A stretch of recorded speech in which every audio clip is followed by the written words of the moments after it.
నాగుల చవితికున్న విశేషం ఏమిటంటే దానికి ఏదో సంస్కృత పూజా విధానం ఏమి ఉండదు. వీళ్ళందులో పాలు పోసేస్తారు, అక్కడ నిలబడి ఓ మాట్లాడుతారు, చక్కగా పుట్టక పెడతారు, ఏదో అందులో గుడ్డు వేస్తారు, లేకపోతే చిమ్మిలి వేస్తారు, లేకపోతే చలివిడి వేస్తారు, లేకపోతే ఆవు పాలు పోస్తారు, పుట్ట చుట్టూ తిరుగుతారు, పిల్లా పాపలతో నమస్కారం చేస్తారు.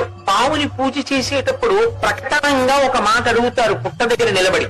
ఎందుకు అడుగుతారు అంటే దానికి కారణం ఉంటుంది. లౌకికంగా చాలా నాగరికమైనటువంటి ఏదో సంస్కృత భాషలో చెయ్యవలసినటువంటి శ్లోకములు కాకుండా చాలా తేలిక భాషలో అందరూ అడిగేటటువంటి రీతిలో అడుగుతారు. అందుకే నన్నేలు నా గన్న నా కులము నేలు, నా ఇంటి నేలు నన్ను కన్నవారి నేలు, నా ఆప్తులను ఏలు, పడగ తొక్కితే పగవాడనుకోకు, నడుము తొక్కితే నావాడనుకో, తోక తొక్కితే తొలగితూ వెళ్ళిపో, ఈ నూకల్ని పుచ్చుకో మూకల్ని, ఈ పిల్లల మూకల్ని, ఈ సంతానకారకుడు నాగదేవత.